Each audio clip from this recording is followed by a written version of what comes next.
Chapter 12. Le Carrelat. 06230 Street Jean Ferrat, France. 18th of June, 1965. Dear Theo. How could you possibly think that you were boring me? I want lots of letters, beaucoup de lettres, and even longer ones, but make it less polite and formal next time. Tell me how much you've been missing me and how much you dream of me. Otherwise I'll start to wonder what you're up to with those northern lasses. I do wish you were here. The weather is beautifully warm, just as you would like it, and we spend most of our time outdoors. Most days I cycle to the nearby town of Bewley to the outdoor market where we buy fresh breads, pastries, and smelly cheeses. I know you're not a fan, but just wait till you come in there. Afternoons. Point 1. Visit the local cafe and sip my café au lait, while fending off all the Frenchmen. Ha ha, and then I gaze across the C6 Dazer and dream of you. And in between these dreams, I've been reading the books you suggested. Starting with Chinua Achebe's Things Fall Apart and No Longer at Ease. I enjoyed them and think I might review one for ISIS. You'll have to help me. Achebe has such a wonderful way with descriptions. Do you remember their scene in No Longer at Ease when, in the words of Obi, Achebe describes the dancing ones with waists swiveling as effortlessly as oiled ball bearings? What a wonderful image. I'm looking forward to discussing his writing with you when I see you. I only wish that his stories were not so tragic, but perhaps the tragedy highlights the dilemmas of post-independence, which brings me to your Perham review. I feel so flattered that you sent it to me and asked for my opinion.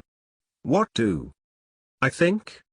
I think it's fable. I don't have much to add except that reading Achebe made me wonder whether it might be worth mentioning somewhere in there piece that Africans themselves are sensitive to the difficulties inherent in their new post-colonial world.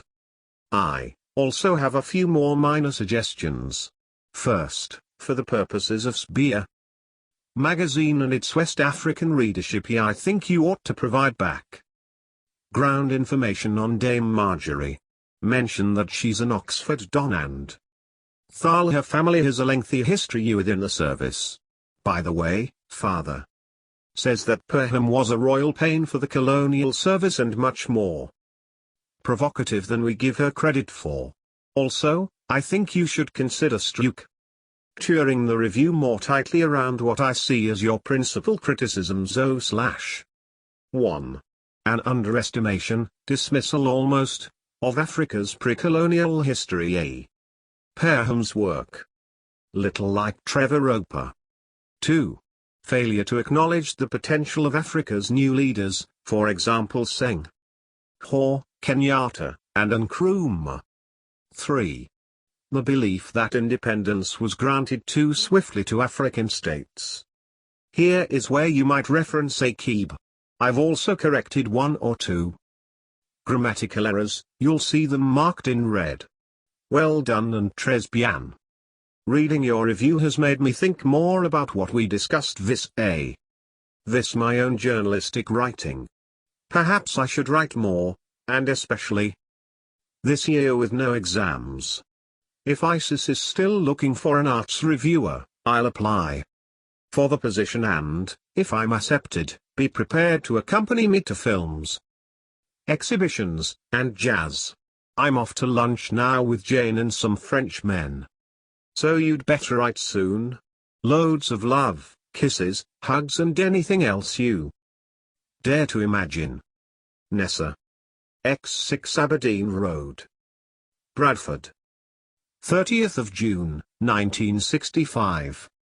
My dear Vanessa. Thank you so much for your letter and I'm glad to hear that you're having such a splendid holiday. Now as for those men at the cafe, I hear that French men can be quite romantic, so don't let them woo you with their sweet talk and philosophy. Remind them that you have a sweeter man waiting for you in England, and, in the meantime, I will do my best to ward off all these northern lasses. So here I am in Tun's small but cozy house with the evenings to myself. When Yusuf and Tund are working, I realize more than ever how fortunate I've been to receive a Balliol scholarship.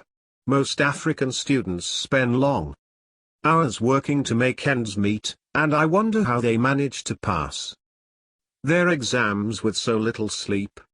Tund, for example, works from 10:00 at night until 6:00 in the morning at the local bakery. Yusuf also takes night shifts at the hospital. There are apparently many Africans working as orderlies, and most are assigned to the geriatric ward where others are not so willing to work. I find this sad because in Africa old people are respected and their families look after them. We never put them in homes, so maybe that's why Nigerians always staff these geriatric wards, and I hear that the matron also favors Africans because she used to live in Nigeria as a missionary. Northern England seems very different from the south. People are friendlier on the whole, although one does occasionally see those signs: no dogs, no Irish, no coloureds.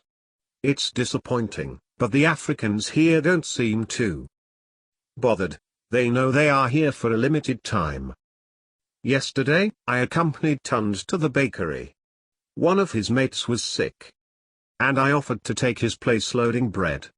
It was an interesting experience, and it gave me some insight into Bradford society. I found that the Pakistanis and Indians are the ones working the ovens, which is the hardest and messiest job, because the ovens get very hot and dirty. Many of them don't speak English, but they have a translator by the name of Ameh, who loves to talk politics. The Africans, mainly students, all of whom speak English, have the slightly better task of loading freshly baked breads, scones and tea cakes onto the carts and wheeling them to the loading zone. This, by the way, was my job.